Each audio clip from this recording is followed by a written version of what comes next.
What's up, Bulls Nation? It's the Bloody Horns podcast. I'm your host, Justin. Let's get into it, man. So we got a tough game tonight. We got the Indiana Pacers. When you look at the Eastern Conference standings, the Pacers are really the only team in the top 8 the Bulls have a chance of catching. They've kind of been slumping. They spent a good chunk of the year in the top 4, good chunk of the year in the top 6, but they've been slumping. They're down in that play-in mix now. You know, Tyrese Haliburton just hasn't been the same since that hamstring injury early in the year. The Bulls, it's still a long shot for the Bulls to catch them to move into that top 8, but it's really the only team they have a shot of doing it to.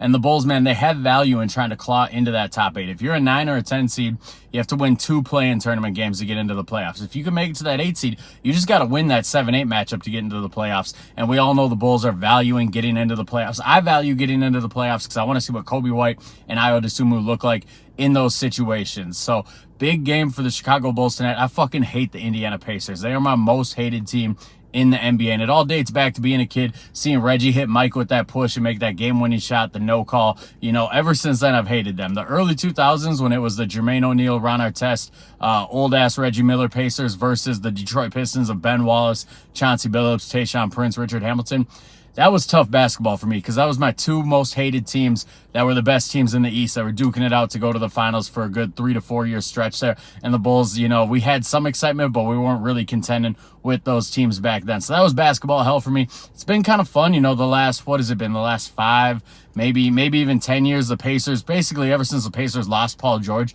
they haven't really been relevant. You know, Oladipo did some things for them, but they weren't really relevant. And the Pistons, they've been dog shit for like a decade now. So the tables have turned on them, but the Pacers, now they got Haliburton. They're a good squad again. So it's a tough game tonight for the Chicago Bulls. It's a game that they have to win. You know, I don't buy in to must-win games, but this is pretty much as close to a must-win game as you can get. Key number 1, we got to change the pick-and-roll coverage, man. The teams in the NBA have figured out what we're doing with the pick-and-roll coverage. They figured out if you got your pick guy, if you have him dive cut to the hoop, whoever the ball handler is going to have an easy pocket pass for an easy dunk. You saw the Mavericks kill the Bulls with that. You saw the Clippers kill the Bulls with that too. Their big men feasted. Nikola Vucevic, he is a horrible pick and roll defender, but it's still not all on him. You know, we got to get better with our backside rotations. Our guards, our wings, they have to step up in those situations and get better on those backside rotations. But still, they got to change the pick and roll coverage tonight, man, because it's Tyrese Haliburton and it's Miles Turner. If you just allow Miles Turner an open path to the hoop, he's going to dunk it every time. Pascal Siakam, he's going to get layups every time. Obi Toppin, he's a high flyer. So if the Bulls don't change their pick and roll coverage tonight, they're fucked. There's no way to win this game if they roll out that same pick and roll coverage. So that's key number 1. Key number 2, Vooch, man, I need you to try to be efficient. Miles Turner, he's another guy, classic matchup problem for Nikola Vucevic. He really struggles against those athletic guys. And Turner can actually stretch it out and shoot the 3 a little bit. So Vooch, I need him to be efficient. I don't need him shooting 3s. I need to see him in the paint, trying to work his mid-range, his low-post offense. Efficient Vooch. That's key number 2. Key number 3 ties into the big men again. I need to see more Andre Drummond. Andre Drummond really didn't play much against the Clippers, really didn't play much against the Mavericks. Need to see a little bit more of him. I think he's a good matchup against Miles Turner. I think he's a better matchup than Vucevic. And when the Pacers go small and they put Siakam at the 5 with Toppin at the 4, Drummond's going to be able to feast inside, feast on those rebounds. And he has a much better chance of trying to stay with Pascal Siakam if Pascal Siakam's at the 5. So I need to see a lot more Andre Drummond tonight.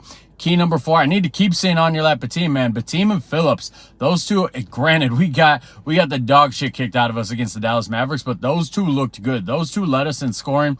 I mean, obviously, if those two are leading us in scoring, that's probably going to be the result, is we're going to get the dog shit kicked out of us. But they're 2 young players, 2 upcoming players. They should be playing at least 20 minutes tonight. Batum, man, he's getting a little bit more aggressive. He's starting to find his shot a little bit more. I like what I'm seeing out of the kid. So I need to see at least 20 minutes from him.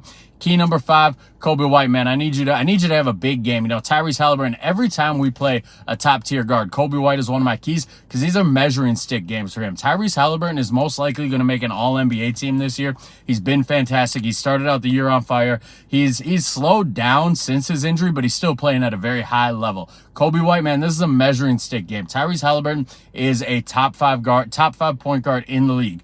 If Coby White wants to get into that top 10, he needs to take matchups like this personal. He needs to come out and try to take it to these guys. So that's my big key for this game. Key number 5, Coby White.